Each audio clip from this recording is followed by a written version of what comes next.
மகரம், இது நிச்சயம் நடக்கும். என்னடா நடக்குதுங்க? நான் மேல வந்துட்டேன்டா. என்னங்க நடக்க போகுது? இந்த குரு பயிற்சி 2026 ஜூன் 1ஆம் தேதிக்கு அப்புறம் தெரிஞ்சுக்கலாமா? வீடியோவை தொடர்ந்து பாருங்க. அது மட்டும் இல்லாம நம்மளுடைய சேனல்ல இன்னும் நீங்க சப்ஸ்கிரைப் பண்ணாமலே பார்த்துட்டு இருந்தீங்க அப்படின்னா மறக்காம சப்ஸ்கிரைப் பண்ணி உங்களுடைய ஆதரவை எங்களுக்கு தொடர்ந்து கொடுத்துட்டே இருங்க.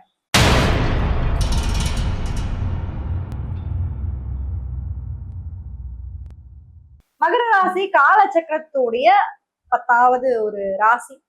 இந்த ராசியோடைய அதிபதி வந்து பாத்தீங்கன்னா சனி பகவான்.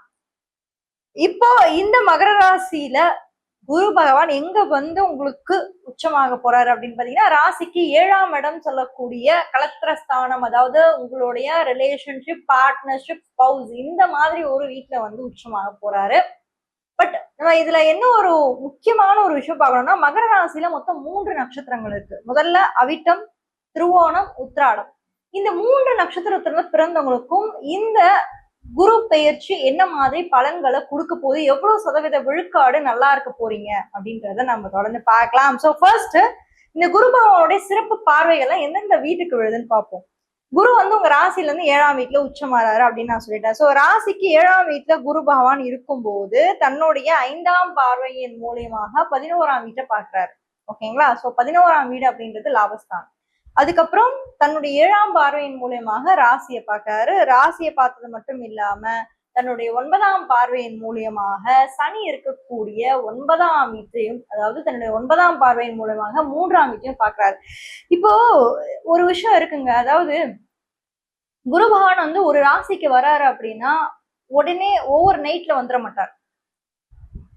ஒரு மாசம் கூட அப்படி கூட சொல்லிட முடியாது. ஏன்னா இப்போ மற்ற கிரகங்கள்லாம் நீங்க பாருங்களேன், 1 மாசம், 1.5 மாசம், சந்திரன் வந்து 2.5 நாள், 2.5 days வந்து டக்கு டக்குன்னு மாறிட்டு போயிடுவார். பட் இப்ப இந்த குரு பகவான் மட்டும் பாருங்களேன், ஒரு ராசில இருந்து இன்னொரு ராசிக்கு போறதுக்கு கிட்டத்தட்ட 1 வருஷம் வந்து எடுத்துக்கிறாருங்க.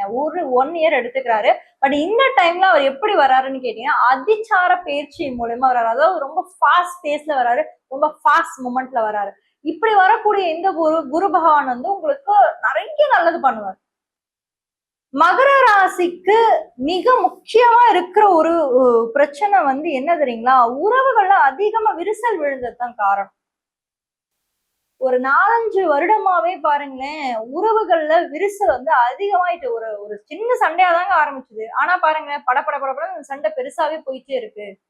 அதுல வந்து எந்த ஒரு ஃபுல் ஸ்டாப்மே எங்களால வைக்க முடியல, அப்படியே எங்க உறவு வந்து அப்படியே ஸ்தம்பிச்சு போற அளவுக்கு இருக்குங்க அப்படின்லாம் நீங்க வந்து யோசிக்கலாம்.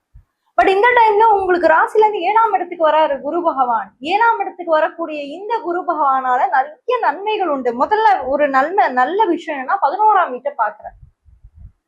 நண்பர்கள் ரீதியா, அதாவது உங்களுக்கு குறைபாடுகள் இருக்கு, பிரச்சனைகள் இருக்கு, இல்ல ஏதோ ஒரு விஷயம் நீங்க அவங்களுக்கு சொல்லி புரிய வைக்கணும்னு நினைக்கிறீங்க, அவங்கள அதனால அக்செப்ட் பண்ணிக்க முடியல, ஏத்துக்க முடியல, அவங்க அதுல இருந்து வெளியே வர மாட்டாங்க, இல்ல உங்களை புரிஞ்சுக்கவே மாட்டாங்க அப்படின்னா இந்த டைம் பீரியட் ஒரு நல்ல டைம் பீரியட். அவங்கள நீங்க புரிய வைக்கிறதுக்கும், அவங்களுக்கு நீங்க கம்யூனிகேஷன் கொடுக்கறதுக்கும், இல்ல அவங்க வாழ்க்கையில ஏதோ ஒரு மாற்றத்தை நீங்க ஏற்படுத்துறதுக்கும். ஏன்னா இந்த டைம் பீரியட்ல நண்பர்கள் உங்களுக்கு நிறைய விதத்துல சப்போர்ட்டா இருப்பாங்க. உங்க கூட இருக்கிற கொலீக்ஸா இருக்கட்டும், இல்ல ஆபீஸ்ல ஒர்க் பண்றவங்களா இருக்கட்டும், இல்ல வீட்லயே நீங்க ஒரு சின்ன சின்ன வாண்டைகள்லாம் இருக்கவங்கல்ல, அவங்களும் நண்பர்கள் தான், ஃப்ரெண்ட்ஸ் தான். அந்த மாதிரி நிறைய ஒரு சப்போர்ட்டா இருக்கக்கூடிய ஒரு காலகட்டம். உங்க சுத்தி இருக்கக்கூடிய உறவுகளுக்கும் நண்பர்களுக்கும் அவ்வளவு ஒரு சப்போர்ட்டா இருக்கக்கூடிய ஒரு காலகட்டம் இது. அடுத்து ராசியே பாக்குறாரு குரு பகவான். 7ஆம் வீட்டுல இருந்து ராசியை பாக்குறாரு. என்ன ஒரு பிரச்சனைனா, இந்த இடத்துல வந்து மகர வீட்டுல குரு பகவான் நீச்சமாகக்கூடிய ஒரு தருவாயானது வந்து ஏற்படுது. அது நல்லதா கெட்டதா அப்படின்றத விட நான் ஒரு விஷயம் என்ன சொல்லுவேன்னா, உங்க சுய ஜாதகத்துல சனி பகவானோட அமைப்பு வந்து மிகவும் முக்கியமான ஒரு விஷயம். நீச்ச பெற்ற வீட்டை குரு பகவான் பார்க்கும்போது சுய ஜாதகத்துல சனி பகவான் கேந்திர திரிகோட வீடுகள்ல ஏறி இருக்கும்போது கெடுபலன் கொடுக்கறது இல்லை. அந்த அளவுக்கு உங்களுக்கு அந்த கெடுதல் வந்து அந்த இடத்துல நடக்கிறது கிடையாது. ஏன்னா இந்த வீட்டோட அதிபதி வந்து சனி பகவான். அவர் கேந்திர வீடுகள்லயோ திரிகோண வீடுகள்லயோ இருக்கும்போது அது நிறைய நன்மைகளை தான் அவர் வந்து கொடுக்குறாரு. பட் இந்த டைம் வந்து நீச்ச வீடை பார்த்தாலும் கூட ஒன்றும் பிரச்சனை கிடையாது. சனியையும் சேர்த்து ஒரு கண்ணு பாக்குறாரு. நீ எங்கப்பா போயிட்ட, நான் ஏதோ பாக்குறேனே உன்னை நேராத்தான் அப்படின்ற மாதிரி உங்களை ஒரு கண்ணு பாக்குறாரு. அதனால நீங்க வந்து பயப்பட வேண்டாம். பட் ஒரு நல்ல விஷயம் இந்த இடத்துல நம்ம பார்த்துட்டே இருக்கணும்னா, 3ஆம் வீட்டையும் அவர் வந்து தன்னுடைய 9ஆம் பார்வையின் மூலமாக 3ஆம் வீட்டையுமே வந்து பாக்குறாரு. சிறுதூர பயணங்களால உங்களுக்கு ஆதாயம் உண்டு. ஏதாவது வந்து உங்களுக்கு ஒர்க்ல ஒரு டிரான்ஸ்பர் கிடைக்குது. இப்ப வந்து நீங்க ஒரு 5-6 வருஷமா ஒரே கம்பெனில தான் வேலை பாக்குறீங்க. முயற்சி போட்டுக்கிட்டே தான் இருக்கீங்க. ஆனா அதுல எந்த ஒரு வளர்ச்சியுமே இல்ல, ஒரு டிரான்ஸ்பர் இல்ல, ஒரு ப்ரமோஷன் இல்ல, ஒரு ஹைக் இல்ல, எதுவுமே இல்ல. அப்படியே லைஃப் ஒரு கிணத்துல போட்ட கணக்கு மாதிரி போயிட்டே இருக்கு அப்படின்னா, இப்போ இவரோட பார்வை என்ன பண்ண போகுது? 3ஆம் வீட்டுல விழக்கூடிய பார்வை, ஏதோ ஒரு முயற்சி உங்களுக்கு ஒரு டிரான்ஸ்பர் கிடைக்கும், ஏதோ ஒரு முயற்சி உங்களுக்கு ஒரு மாற்றம் கிடைக்கும், ஏதோ ஒரு முயற்சி உங்க வாழ்க்கையில ஆப்பா இது வரைக்கும் நான் பார்க்காத ஒரு டிரான்ஸ்பர்மேஷனை பார்த்துட்டேங்க அப்படின்ற மாதிரிதான் வந்து மகரத்துக்கு இருக்கும். மகரத்துக்கு எப்பயுமே என்ன தெரியுங்களா, எவ்வளவுதான் தோல்வி வந்தாலும் அந்த இடத்துல துவண்டுனே போய் நீங்க விழுந்தாலும் மேலும் மேலும் மேலும் ஒரு பீனிக்ஸ் பறவை மாதிரி எழுந்து வந்து உங்களுடைய அந்த குறிக்கோள் அடையாம நீங்க போகவே மாட்டீங்க. ஏன்னா இது சனியோட ஒரு ராசி. அது மட்டும் இல்லாம இந்த ராசிக்குள்ள அதோட சிம்பிளே வந்து பாத்தீங்கன்னா முதலையோட குணம் உங்களுக்கு தெரியும்னு நினைக்கிறேன். எப்பயுமே அது வந்து நிதானத்தை தான் கடைப்பிடிக்கும். தண்ணிக்குள்ளேயே இருக்கும், மறைஞ்சுதான் இருக்கும். கரெக்டா எப்போ அதோடைய சாப்பாடு உணவு வருதோ போயிட்டு ஒரே ஷாட்ல வந்து இது பண்ணும். அது வரைக்கும் அது எங்க இருக்கு ஏதா இருக்குன்னு நம்மளுக்கு ஆனா மெதுவா நகரும்.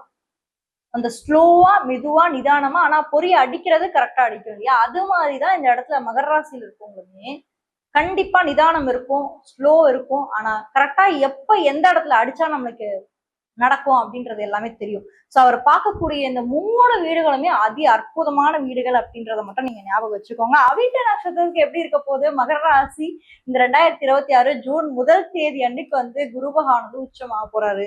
90% விழுக்காடு சூப்பரா இருக்க போறீங்க. அவ்வளவு நல்லா இருக்கு அவிட்ட நட்சத்திரத்துல. ஏன்னா செவ்வாயோட ஆதிக்கம் பெற்ற நட்சத்திரம், முருகரோட ஒரு அதிதேவதையா வராரு முருகப்பெருமான். முருகப்பெருமானோட கோயிலுக்கு போய் வழிபடுறதுன்றது சிறப்பு. திருச்செந்தூர் முடிஞ்சா திருச்செந்தூருக்கு வருடத்துக்கு 2 வாட்டியாவது போயிட்டு வந்துருங்க. அப்படி சூப்பரா இருப்பீங்க, கவலையே வேண்டாம். அடுத்து திருவோணம் சந்திரனோட நட்சத்திரம், போயிட்டு வாங்க, திருப்பதிக்கு போயிட்டு வாங்க. சந்திரனோட ஸ்தலம் வந்து திருப்பதி. தினம் காசு அபரிவிதமான அந்த சந்திரன் ஸ்தலம் வந்து அதுதான், புரியுதுங்களா? சோ முடிஞ்சா வருஷத்துக்கு ஒரு வாட்டி கூட போயிட்டு நீங்க பண்ணிட்டு வரலாம். கிட்டத்தட்ட பாத்தீங்கன்னா அவிட்டத்துக்கு 90% விழுக்காடு, 90-95% சொல்லுவேன். அவ்வளவு சூப்பரா இருக்கு. திருவோணத்தை பொறுத்த வரைக்கும் 80% ஓகே. கொஞ்சம் மனசு அஞ்சலம் மட்டும் ஏற்படும் இந்த ஒரு வருஷம், கொஞ்சம் கேர்ஃபுல்லா இருங்க. உத்திராடம் சூரியனோட நட்சத்திரம், சூப்பரா இருக்குங்க. சூரியன் நல்லா பொசிஷனுங்க இந்த டைம் பீரியட்ல. உங்க ஜாதகத்துல மட்டும் சூப்பரா உச்சமோ ஆட்சியோ நீச்சம் பெறாத நிலையில அவர் இருக்கும்போது பதவி உயர்வு, நான் முன்னாடியே சொன்ன மாதிரிதான், பதவி உயர்வு, டிரான்ஸ்ஃபர்மேஷன், லைஃப்ல வந்து உங்களுக்கு டிரான்ஸ்பர் எல்லாத்தையுமே வந்து சூப்பரா கொடுப்பாரு. மொத்தத்துல மகர ராசியை பொறுத்த வரைக்கும் இந்த குரு பெயர்ச்சி ஜூன் 1ஆம் தேதிக்கு அப்புறமா உங்க வாழ்க்கையில நிச்சயமா சில மாற்றங்கள், எதிர்பாராத மாற்றங்கள் எல்லாம் நடக்கிறதுக்கு ரெடியா காத்துக்கிட்டு இருக்கு. அதை நீங்க ஏத்துக்கிறதுக்கு ரெடியா இருங்க. நல்லதே நடக்கும், கவலையே வேண்டாம். அண்ட் தனுசு ராசி இப்போ தெரிஞ்சுக்கணும்னா இந்த வீடியோல ஃபர்ஸ்ட் கமெண்ட்ல ஃபர்ஸ்ட் லிங்க்ல கொடுத்துருக்கேன், மறக்காம அதையும் போய் செக் பண்ணுங்க. யாராவது ஒரு ஃப்ரெண்டுக்கு இந்த வீடியோ ஷேர் பண்ணி ஹெல்ப் பண்ணணும்னு நினைச்சீங்கன்னா மறக்காம ஷேர் பண்ணி ஹெல்ப் பண்ணுங்க. உங்களுக்கு ஜோதிட ரீதியா ஏதாவது ஆலோசனை பெறணும்னு நினைச்சீங்கன்னா என்ன நீங்க அணுகலாம். தேங்க்யூ.